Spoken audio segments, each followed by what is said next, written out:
Avant de plonger dans cette histoire incroyable, pensez à vous abonner à la chaîne et à activer la cloche. Ici, chaque récit a quelque chose à dire, et vous ne voudrez pas en manquer un seul. La pluie fine tombait sur les rues de Chicago, transformant les trottoirs en miroirs tremblants sous les lumières des lampadaires. Les passants pressés, parapluies levés, se frayaient un chemin entre les flaques. Parmi eux, Marcus Reynolds, 38 ans, marchait d'un pas calme mais déterminé. Son costume gris anthracite, parfaitement ajusté, était légèrement mouillé par les gouttes, et sa cravate sombre bougeait au rythme de ses pas. Il revenait d'une réunion stratégique avec les investisseurs de son entreprise, une société technologique qu'il avait fondée de ses propres mains et qui employait des centaines de personnes dans toute la ville. Marcus était un homme de stature moyenne, mais son aura imposait le respect. Ses yeux bruns, profonds et attentifs, scrutaient la rue avec une vigilance calme. Il avait l'habitude des regards, des jugements et des préjugés, mais ce soir, il ne s'attendait pas à ce que tout cela se transforme en une expérience publique humiliante. Alors qu'il approchait de sa voiture, un SUV de police noir aux sirènes éteintes s'arrêta brusquement à côté de lui. 2 agents en sortirent avec une rapidité calculée. Leurs regards étaient durs, leurs mouvements autoritaires. « Monsieur, arrêtez-vous !» cria l'un d'eux, l'agent Thompson, la voix tranchante comme un couperet. Marcus s'arrêta immédiatement, levant les mains légèrement, mais son calme ne laissait transparaître ni peur ni agressivité. « Excusez-moi, mais, que se passe-t-il » demanda-t-il, sa voix ferme mais mesurée. « Vous êtes suspect dans une affaire en cours. »« Restez où vous êtes » répondit l'agent Keller, en s'approchant de lui avec un ton froid et condescendant. Avant qu'il puisse expliquer qu'il n'était impliqué dans rien, Thompson attrapa son bras et l'entraîna vers le véhicule de patrouille.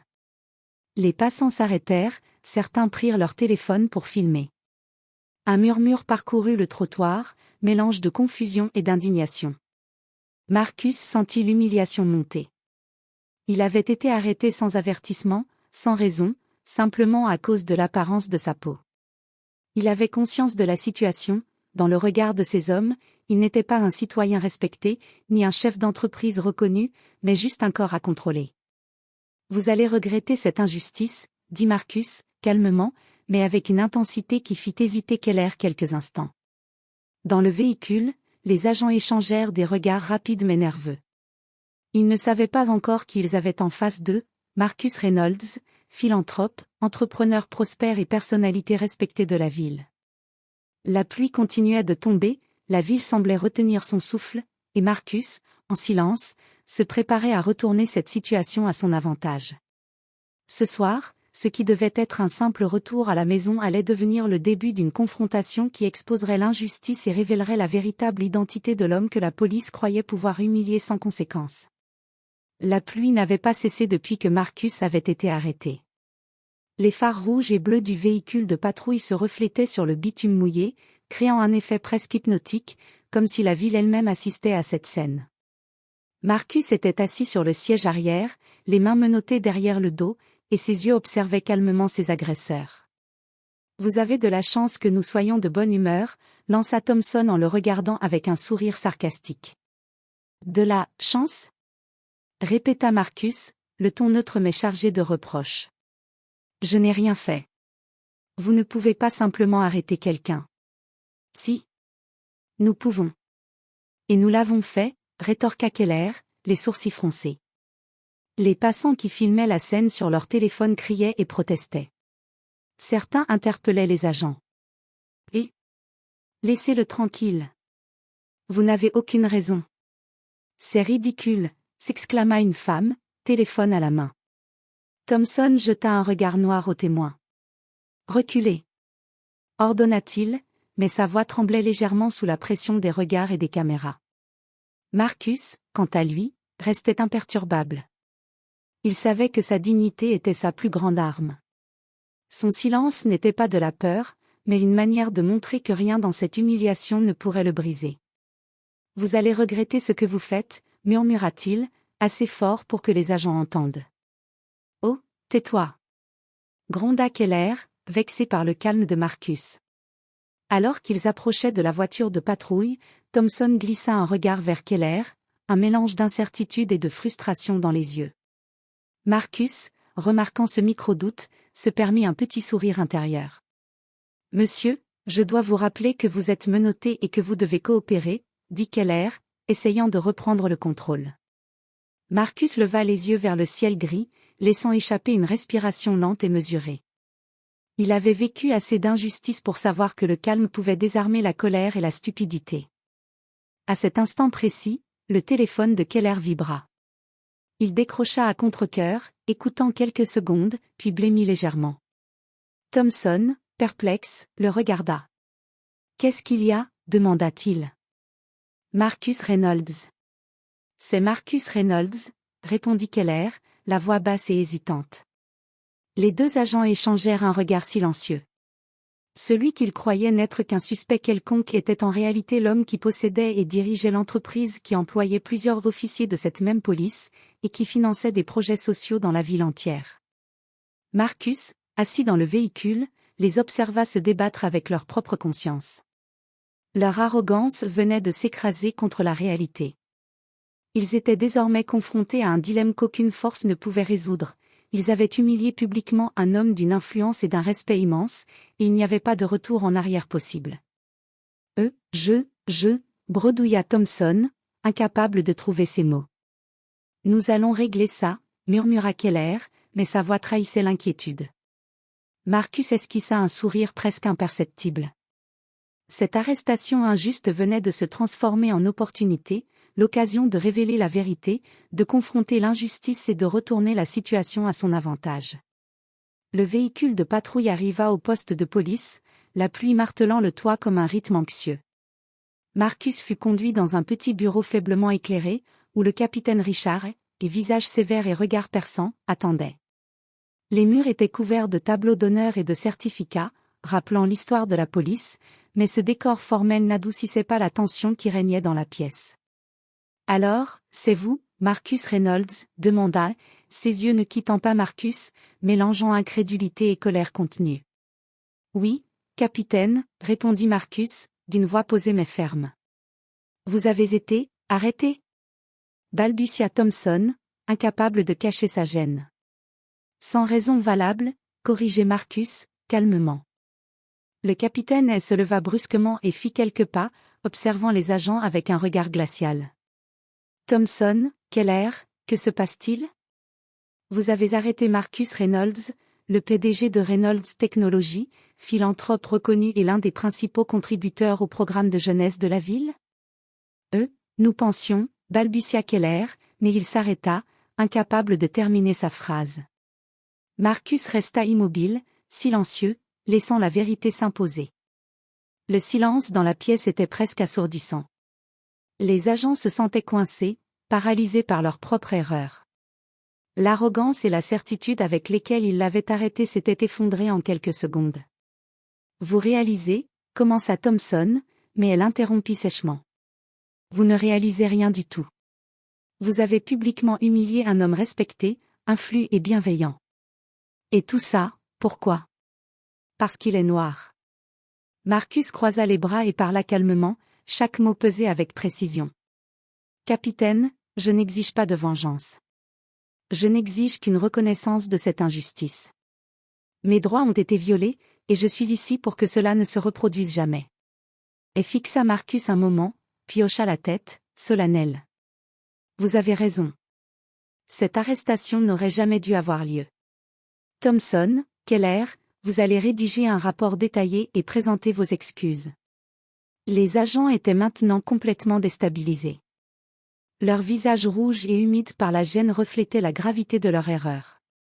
Marcus, lui, gardait son calme et sa dignité intacts, démontrant que la vraie force ne réside pas dans la violence ou la peur, mais dans la maîtrise de soi et la vérité. « Et vous, Marcus, » continua, « vous méritez des excuses publiques, pour cette humiliation.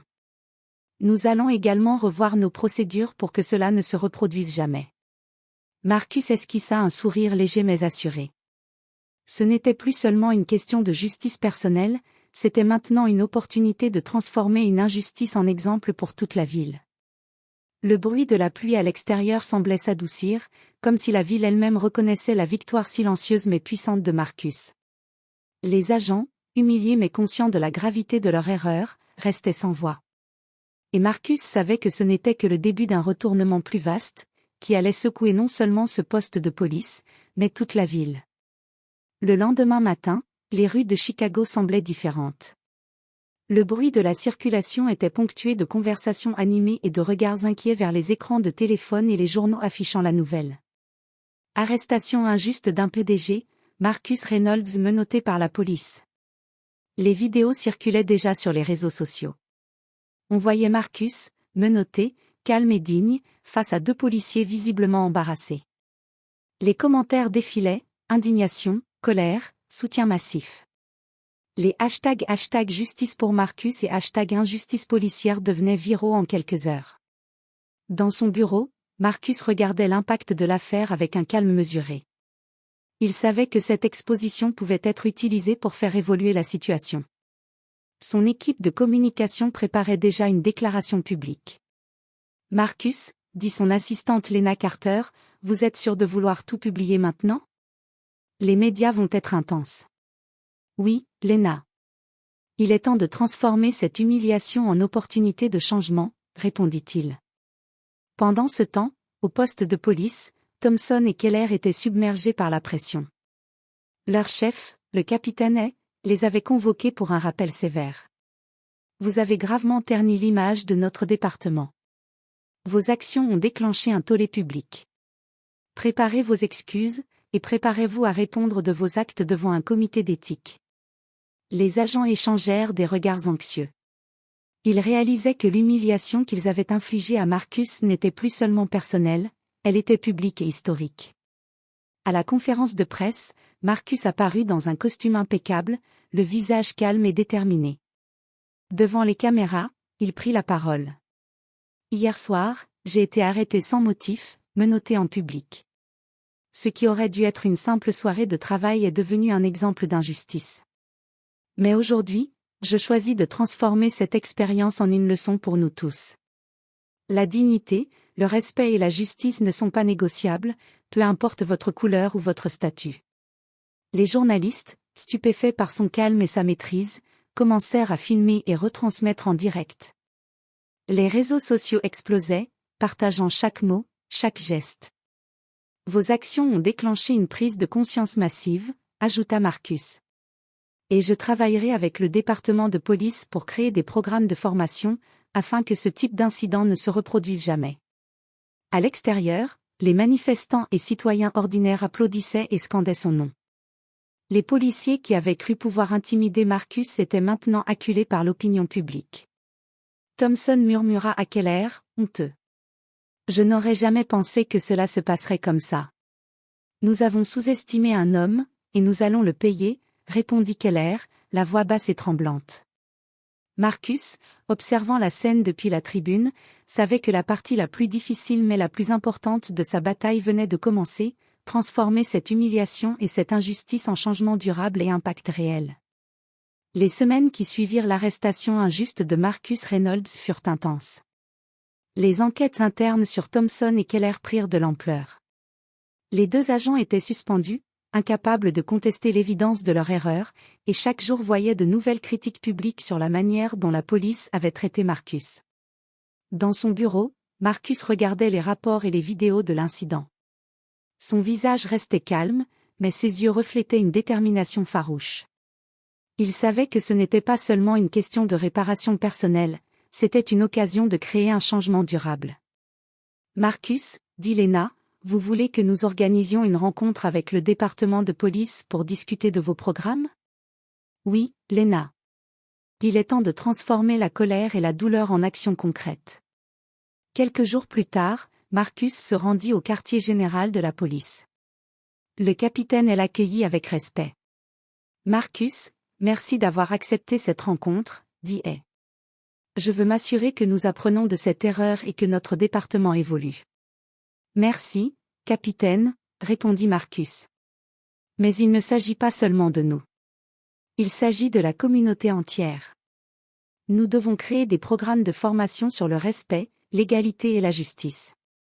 Quelques semaines après cette rencontre, Marcus lança officiellement le programme Reynolds pour la justice et l'égalité, financé par sa société. Le programme incluait des formations pour les officiers de police, des séminaires de sensibilisation à la communauté et des initiatives pour renforcer le dialogue entre la police et les citoyens. Pendant ce temps, Thompson et Keller durent présenter des excuses publiques. Sur une petite estrade devant les médias, tremblants, ils prononcèrent: Nous présentons nos excuses à Marcus Reynolds, et à toutes les personnes qui ont pu être blessées par nos actions. Nous comprenons maintenant la gravité de nos erreurs et nous travaillerons à nous améliorer. Les regards des citoyens et des journalistes étaient attentifs, mais la plupart d'entre eux se tournaient vers Marcus. Il avait transformé sa propre humiliation en un moment d'éducation et d'inspiration. Lors de l'inauguration du programme, Marcus prit la parole devant des dizaines de policiers et citoyens. Ce qui s'est passé aurait pu me briser, mais j'ai choisi de construire. La vraie force ne réside pas dans la peur ou l'intimidation, mais dans la vérité, la justice et la dignité. Aujourd'hui, nous avons l'opportunité de changer notre société, un acte à la fois. Les applaudissements fusèrent. Les policiers, les citoyens et les journalistes réalisèrent qu'ils avaient assisté à une leçon de leadership et de résilience. Marcus, malgré l'humiliation et l'injustice, avait non seulement restauré son honneur, mais avait aussi transformé l'incident en un moteur de changement pour toute la ville. La pluie avait cessé depuis longtemps. Le soleil perçait à travers les nuages, illuminant la ville d'une lumière douce et prometteuse. Pour Marcus Reynolds, ce n'était pas seulement la fin d'un incident humiliant, c'était le début d'un nouveau chapitre, où justice et dignité prenaient enfin le pas sur la peur et le préjugé.